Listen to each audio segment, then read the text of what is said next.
The grit and gusto isn't just being displayed in the arena at the Olympics, it's also being extended to the bedroom. Is it? The Athletes' Village is a bizarre utopia where everyone's tall, beautiful, and perfect with amazing bodies, full of energy and strength, says a retired gold medal diver Matthew Mitchum about the hedonistic melting pot that houses the sports stars. How many condoms do you think got distributed amongst all the athletes this year? I did read that it was over 3 million. 3 million? Yeah. Wow, that's a lot. They know that every time it's going to be what? You put some of the most beautiful, strongest, hottest people all together in a confined space for 2 weeks, and after they've gone through that high intensity effort of competing, how else are they going to have some sort of come down and release?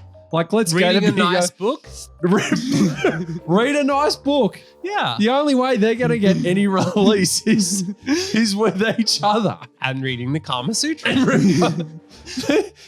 The Kama Sutra. I reckon that'd almost build up more tension than right before the gun goes, before they compete. Well, the city of love has become the city of lust as the games play out. And it seems everyone in town is ogling the real-life works of art who have descended on the French capital to compete. Tinder reports a 52% spike in the number of Paris users with Olympian as their job descriptions. So they're hiding who they are. Well, that's smart. I reckon for men, it's more of a thing. Women, I feel like, are less likely to put that they're an Olympian. I don't even think at this point, if you're in the Athletes' Village, you need Tinder. Like, it's almost you just go and start talking to each other and you just know it's going to be on for young and old. Yeah, but this is this age. Like, as if anyone's talking to each other. It's so much easier to go on Tinder. It is, but at the same time, it's just, yeah. Tinder's kind of on the way out with certain demographics. Like, some are going back to the old ways of just talking to each other. How can they? Like, that's insane. People have realized that you've actually got to talk to a person in human to get to know them. Seriously? That's ridiculous. Grow up, get online, use Tinder. Go roll up, get online and use Tinder. Join the 43% in rise of those who list athlete in their profiles in Paris. Now, if you're in Paris, and even if you're like clearly overweight, not in shape, you'd still have athlete Olympian in your profile. Of course. Archery person. Yeah, it doesn't matter. Olympians are all different shapes and sizes. Swipe rates are up 25%. Only 25%. Which, you're right, that does seem low.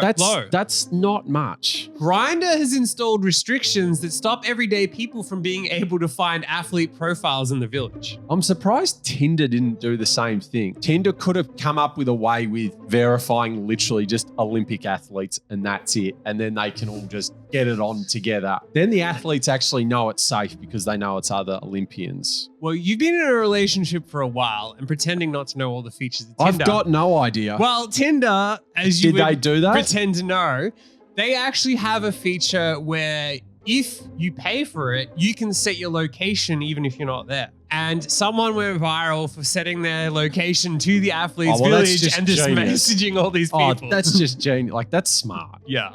At gay bar Cox in Le Marais, the rainbow-decorated neighborhood of Paris, a group of these thirsty queens is scrolling Grindr on a Friday night. One of the blokes explains they're hoping to spot an athlete in the grid of pretty faces on their phone screens. It's a conquest, he says. Athletes definitely just want to bonk athletes. The Olympic Village is a smorgasbord.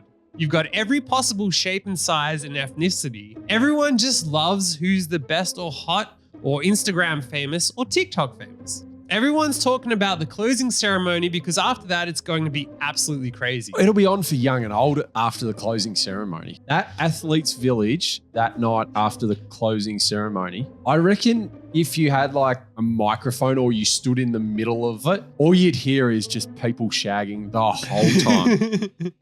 Till like 6 a.m. the next morning, they're all going to be drinking and partying and just getting it on for like 7 or 8 hours. And good on them. How good would it be to be there with a GoPro? Just getting some...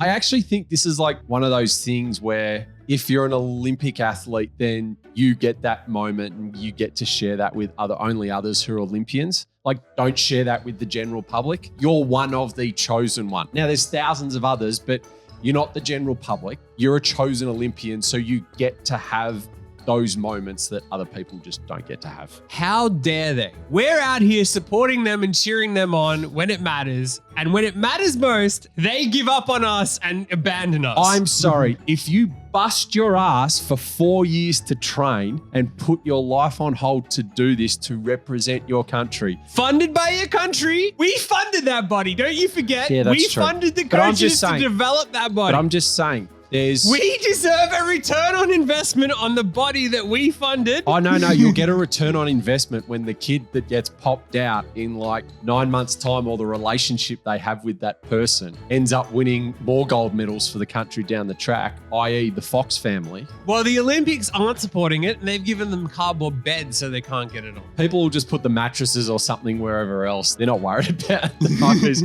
They'll start stacking them all on top of each other to make it hard. Because these things, even if they start crumbling, they're only going to be there for another day or two, so people aren't worried about what state the beds are in. Well, they say there's sex happening in the laundry room and the basements of the buildings, which are usually deemed neutral territory.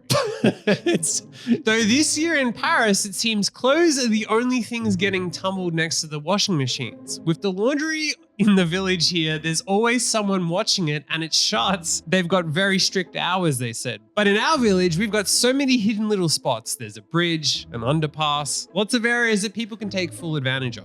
Let's be honest. You just go into someone's room and your roommate, who knows to just step outside or go into someone else's room for 45 minutes or an hour while you... Well, not everyone in the city is getting lucky during the games. Down in the Rue Saint-Denis, the red light district of Paris, Marcus's usual neighborhood, Thank you. that's famous for its peep shows and sex workers who line the streets, the bonking isn't booming. Business is little, one lady in shiny black PVC high boots said. Usually she'd be making 600 euros a pop, but on this Wednesday evening, her winged eyeliner seems to have been penciled on her tired face for no one. See, what I reckon's happened throughout these Olympics is that the normal tourists have just gone, nah, we're not going anywhere near Paris during the Olympics. It's too much. So that's why like all the other stuff is just everywhere else isn't busy. Well, they're blaming the Olympics for keeping curious tourists away who'd usually pay for the ladies' services. All the action, it seems, is happening in the athletes' village. When you're competing, you're a robot. You don't do anything else that wastes extra energy.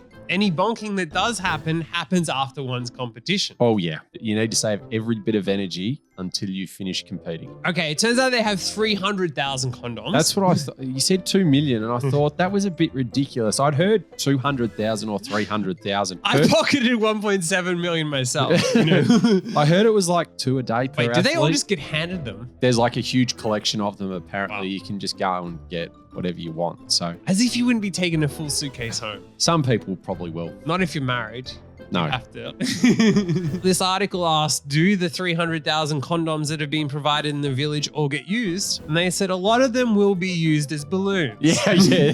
They're not just used for having sex. And then, of course, there's some sex. People are literally there to get it out and get fucked. Oh, you're going to get fucked up. But some of them are in relationships, and they definitely would not be cheating with some of the hottest people in the world. But if you want to see people that did cheat, make sure to check out some of these.